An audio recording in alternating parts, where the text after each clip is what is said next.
Hi, it is time to make some Funfetti scones.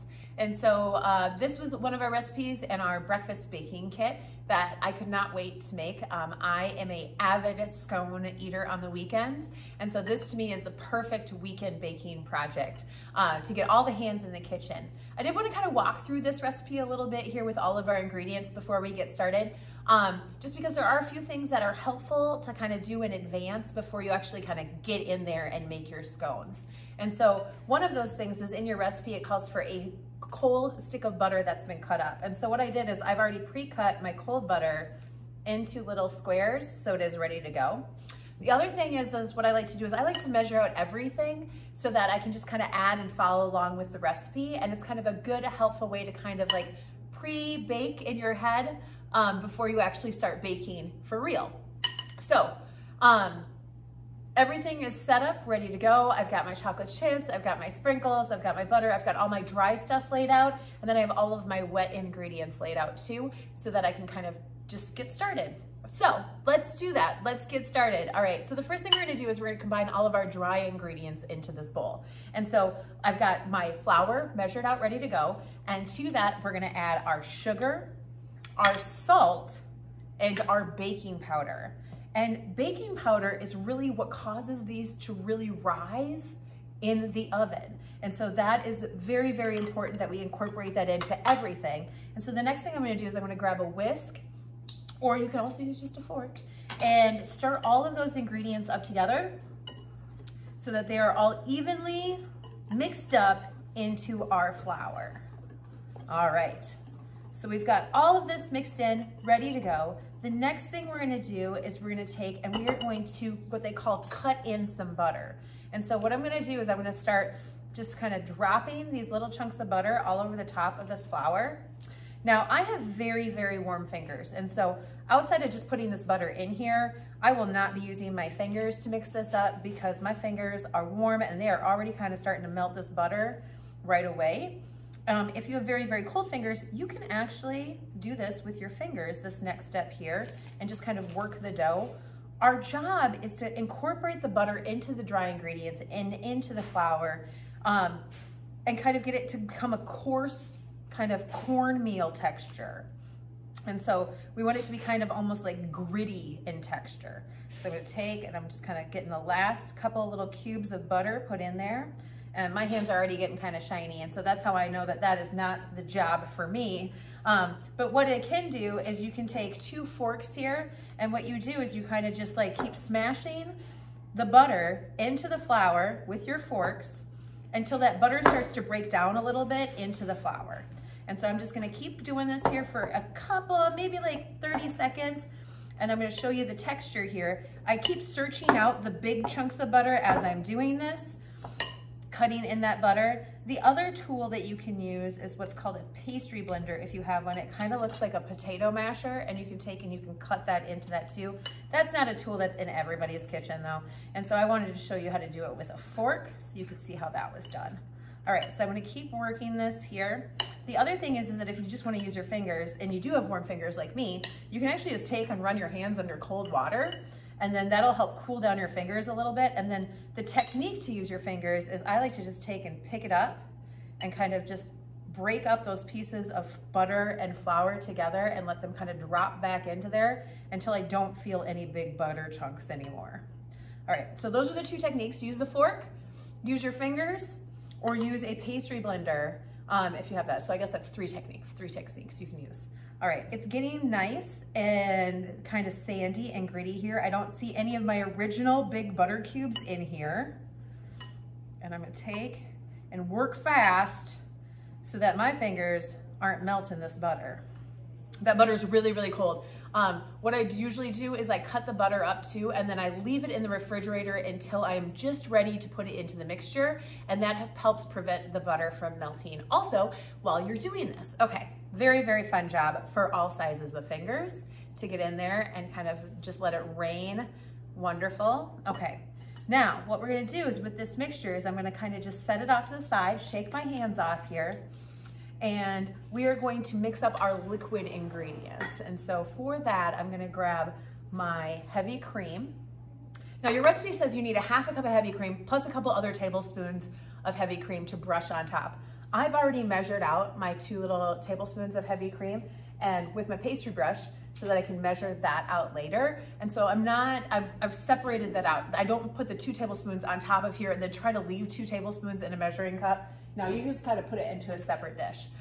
The other thing I'm making sure of is I'm gonna just kind of take really quickly here and I'm gonna make sure I have a nice clean space for the next thing that I'm gonna do and give myself a little bit of room.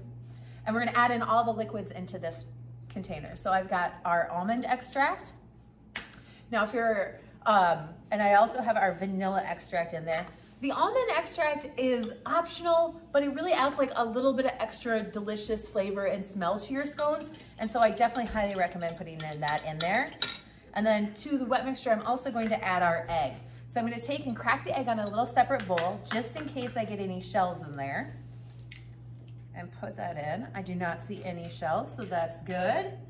We're going to add that to our heavy cream and vanilla mixture too. Now remember, the sweetness is going to come from the sugar, which is already incorporated in with the flour. And so really, we're just adding the flavor here into this. And it does, it smells really, really good. It's sweet. Okay. So back to our big bowl here. We're going to take, and I'm going to dig out that well. This is a very common method to incorporate wet ingredients into dry ingredients, and we're using it with a couple of our different recipes in this breakfast baking kit. And so what we're gonna do now is we're gonna take and we're gonna add in that mixture of eggs and cream and vanilla and almond extract and put that in there, okay? And now what I'm gonna do for this next part is I'm gonna grab a spatula and I'm gonna take and I'm just gonna start to fold in this mixture. And so it kind of just comes together and it's a little bit sticky. This is one of those recipes that you really kind of got to trust your gut on a little bit, trust your inner baker, because if it's a little bit not quite wet enough, you may want to add a little bit extra cream or a little bit of extra milk. You want to make sure that all of that flour mixture is incorporated in there. And I'm going to stop at about 90% of the way incorporated, and I'm going to show you, because then we get to add in the goodies. Okay, so it's still a little tiny bit dry on top, but for the most part, if you look at the bottom and you look at the top here, we've got all of our ingredients folded in together, our wet and our dry. The reason that I stop right here is that it's much easier to incorporate our chocolate chips and our sprinkles at this point than it is if it's really, really, really dry, and then we don't overmix this. And with scones, just like biscuits, most baking, you do not want to overmix your dough. All right, so I have got white chocolate chips and chocolate chips. And of course, you could like make this your own. If you want butterscotch chocolate chips, you put butterscotch, and they are your Funfettis. And so I'm going to take and I'm just going to sprinkle those all over the top of my mixture. And then I'm also going to take and I'm going to add in almost all of my sprinkles. I want to save some of the sprinkles to decorate and put on top with. And so I'm just going to take and I'm going to pour out probably about 2 tablespoons of that half a cup. And then I'm going to put the rest of the sprinkles inside of my scones. Then I'm going to go back to the spatula, and this is where we're going to fold. So folding is a technique where you kind of go to the bottom of your bowl and then you turn it over on top. And we're going to do this so that we get all of those chocolate chips and sprinkles evenly mixed throughout our scones. But we don't want to beat up and stir our chocolate chips because we don't want to kind of like bruise the sprinkles. All right. So we're mixing this in. We're getting all of them folded in together. It still looks a little dry, like it's not going to come together as a dough ball, but trust me, a little bit of pressure from you and it'll totally come together as a wonderful big scone kind of pie. Because the next thing we're gonna do here is I'm gonna take, once I get those folded in, and I'm gonna use my hands and I'm gonna take and I'm gonna just kind of smush it into one big ball in the center here. And make sure that it all can kind of smush together like a sand castle. And we're gonna take and we're gonna flip this out onto the counter here. And to make sure that it doesn't stick to the counter for the next job is I'm gonna take and I'm gonna sprinkle the counter with a little bit of flour. I have this really cool flour shaker. It's actually a Parmesan cheese shaker that we filled with flour. Really kind of cool kitchen hack where you can always have your stuff ready to go. I'm gonna take and I'm gonna turn this dough out onto our floured surface here. I'm gonna retake my hands, and what I'm trying to get it to do is I'm gonna press it into a disc. It's like the world's biggest scone right now. All right, I'm gonna press it into a disc, And the disc is probably gonna be about 1 inch thick when I'm finished. And I'm using just the pressure from my hands to kind of smush it together, getting it ready to go. You can also do this directly on parchment paper if you like. And then what I'm gonna do is we're gonna take and I'm gonna cut this into 8 wedges, and that is going to be our 8 wedges of our scones. And we got that there. Grab my towel, wipe off my fingers for the next thing. So I'm gonna use what's called a dough cutter or a bench scraper. And I'm gonna take and I'm just gonna press right through. It's not sharp, it's made of metal. And so it just presses right through dough. It's perfect. If you do not have one of these, I know that they also make kind of like, just like little bench scrapers that are plastic. It doesn't have to be metal. You can do that. Or the other thing you can do is you can take a chef knife or a metal spatula and press through and cut through, or even a pizza cutter works for this also. So you just take, and we're gonna try to divide it up into as even 8 pieces as possible. So I'm gonna do halvesies here, the rule of halvesies. And then I've got my lined baking sheet ready to go. And so I'm gonna move some of this stuff out of the way here, and we're gonna lift these scones onto our parchment lined or greased baking pan. If you wanna just put some Pam on there, that works too. Now, they do swell a little bit when they're baking. And so what we're gonna do is put them probably about like 2 inches away from each other and get them all on our baking sheet here. Oh, those look so good. I cannot wait. So I'm just gonna move them around a little bit, and I kind of like, I'm just gonna adjust the way that they look on this tray to make sure that they have enough space and so they're nice and organized. And then what we're gonna do is take that chocolate chip and put that right on top there. Press that one back into there. And then we're gonna take and we're gonna brush the tops with heavy cream. You could also use an egg wash for this if you didn't want to put heavy cream on top. The heavy cream is what gives it that nice golden brown color when it goes into the oven. So we're gonna take this. Now, this is kind of a fun thing, a little trick here, but what really, really helps these kind of puff and be very nice and tender when you're eating them is we're now gonna give these about a 10-minute break. We've worked that dough and we're gonna let these rest for 10 minutes before we put them into the oven. And that is going to allow that baking powder to activate a little bit and kind of puff and make them a very nice, soft, tender dough. So I've got my heavy cream here on the tops, painted that all up. If you do not have a pastry brush, my trick at home is I just take a little piece of paper towel or like a clean dishcloth, and you can just kind of take and dab that on top of it too. All right, so we're gonna let these rest for 10 minutes. We're then gonna pop them into the oven and bake them until they are golden brown all the way around the edges.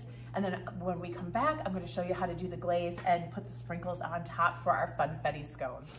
You guys, our scones are out of the oven. Oh my goodness, check those out. They're so beautiful and golden brown. Oh, I'm gonna resist the urge here. The one thing that they're missing though is a little extra pizzazz. And in my world, that means more sprinkles and maybe a little bit of icing too. So this is a very, very simple icing we're gonna make.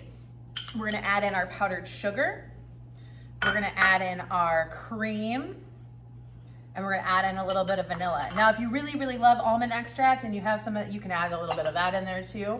I also sometimes like to add a little lemon extract in that, which makes it really, really good. And I'm just gonna take my whisk here and I'm just gonna start to stir this glaze up and incorporate that powdered sugar into that wet ingredients. You do want to make sure that you get all of that heavy cream out. I can see right now that I left a little bit in my container, which is going to cause me to have a little bit drier icing. And I want to pull it up here when I'm mixing this up so that it's drippable. And so I'm just going to let it go a little bit more here, add a little bit more liquid. If it is a little bit too dry, you can always add a little spot of milk to this, or even just a little tiny bit of water as well. Make sure you get all of that in there. All right, it's pretty thick right now. You can see it's not very drippy. So I'm gonna add just a little bit more heavy cream that I have right here. And I'm gonna add it in like a capful at a time because it's very easy to go overboard adding liquid and then you just have a very, very drippy mess. Okay. You wouldn't have to keep this just plain icing either. You could certainly go right ahead and you could add some fun food coloring to this. If you wanted to make like pink icing for your scones, there's a lot of different options here. All right, one more capful should do the trick. There we go. And again, you wouldn't have to, you could add milk, you could add heavy cream, you could add water. That is a nice drippy icing. And so then what we're gonna do is we're just gonna take our icing here, and you can either paint it on each individual thing, or I'm gonna serve this like I'm serving brunch for my friends and family here. And we're gonna take, and I'm just gonna drizzle this so it's like a giant cake all over the tops of these scones. So every scone gets a nice little wiggle of icing here. Scrape that out. Drizzle a little bit more. And then the 2 tablespoons of sprinkles that I reserved, I'm gonna take and I'm just gonna put those right on top of the scones.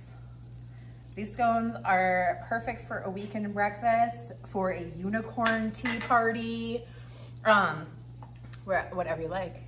There's the scones. Okay, I can't wait to dig into one of these. All right, I'm gonna eat a scone, and I hope you enjoy yours too.